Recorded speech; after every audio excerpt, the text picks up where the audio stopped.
Hey, welcome everybody to, I guess I'm going to call it week 11 of Sparkyz cast. Sparkyz versus Woongjin Stars in round 2 of the SPL9-10 season. This is going to be game 1 with Leta versus PianO, and I gotta say, I love the decision to put Leta first. Make a strong statement as quickly as you can. Hopefully he will be playing at his best. I feel like he has been on a little bit of an upswing and gaining a little bit of momentum, although it looks like he's holding his wrist due to some massive wrist trauma. I don't know.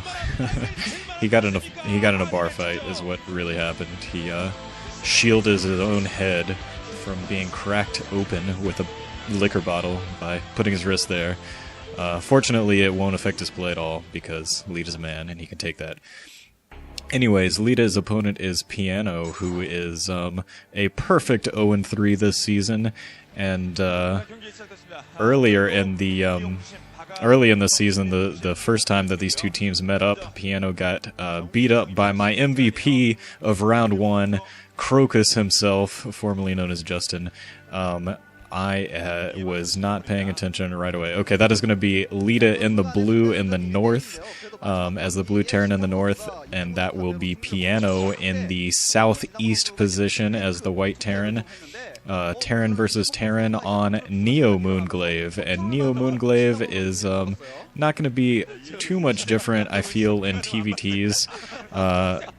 As opposed to Moon Glaive. The only major difference is that they have added some extra gas around the map, and they did change one thing where you used to be able to shell over some ridge to attack to attack the natural expansion, but they widened that ridge, so I don't think you can do that anymore.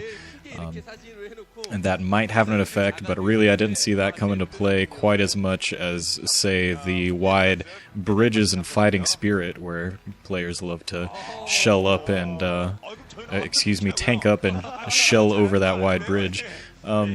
So anyways, recently Leta has been, twice in the past few games, he has gone for late game mass wraiths, which has been quite entertaining to watch for the most part, except those games tend to drag out because wraiths don't exactly have the stopping power that some other units have, but they have proven at least somewhat effective for him, so maybe we will see some incredibly late game wraith action now. A proxy barracks coming up for Leta right in the middle of the map. They actually did reduce the amount of buildable area in the middle of the map, I believe, but Leta still found a spot to plant down a proxy barracks.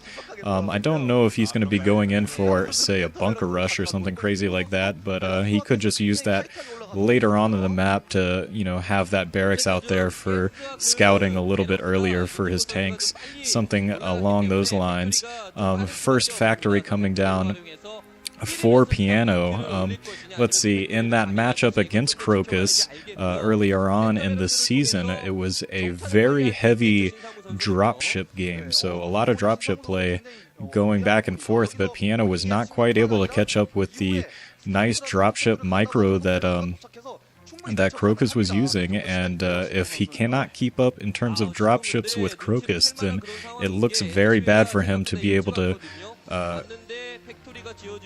keep up in terms of dropships against Leta. That's one of the things Leta's best at, is getting drops everywhere on the map, and just being able to out multitask. I was thinking out micro, but that's only part of the equation. Really just out multitask his opponent, being able to drop on different places at once, and really keeping his sometimes even a smaller force alive for a very long time, just because he's able to move them around and use them effectively. Both players going for 2 factories early.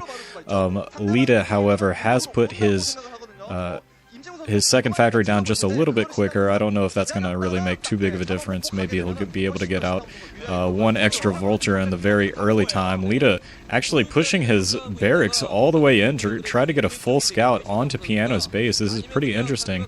That proxy position has allowed him to get that barracks in pretty quickly. So he does see the 2 factories going down, and he is feeling like he is safe to fast expand. So 2 factories into a pretty quick expansion from Leta. Now that he has gotten that information, he's going to be backing off that barracks, but that barracks is already in the yellow.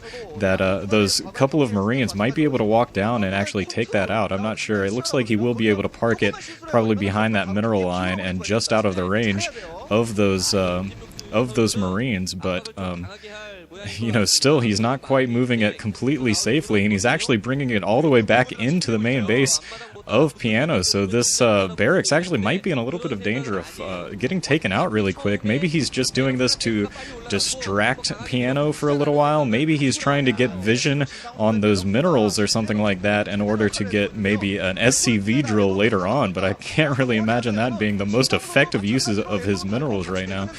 So he is going to lose that barracks.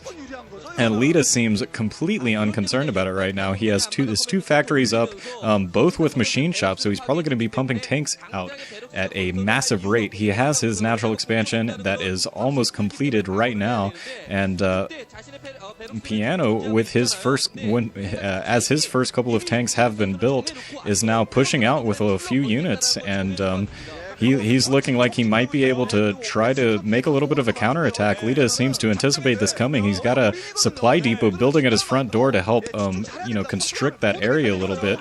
I believe his siege range will be upgraded pretty quickly, but PianO's moving in with 3 tanks already, a few vultures, and a handful of Marines to try to break into this front door. Leta's siege mode has been completed, and he's got a couple of siege tanks. He's also got this narrow choke, but he has got to defend with everything that he has right now. 1 tank being knocked out quickly from PianO, but also PianO losing all of his own tanks now by that backup siege tank, except for that one. He does have 1 siege tank left containing Leta right now, and I think Leta's in a bit of trouble. I don't know what he's going for right now. His economy has not quite been set up, and he is in a little bit of danger right now. Despite him having a little bit of extra economy, he's going to have to rebuild the barracks if he wants to get extra factories, which is going to slow him down even more. The supply depot that he built to try to constrain the forces that are coming into his natural expansion has been broken down, so you know, the choke point is completely wide for these 4 vultures to just kind of wander in, and they are moving in right now, just a single tank, but moving in with 4 vultures. Spider mines have been researched, and they have planted a couple around these tanks, but none of them landed so far. Great focus firing by Leta to be able to take out those spider mines that were completely surrounding those tanks without losing a single tank. None of those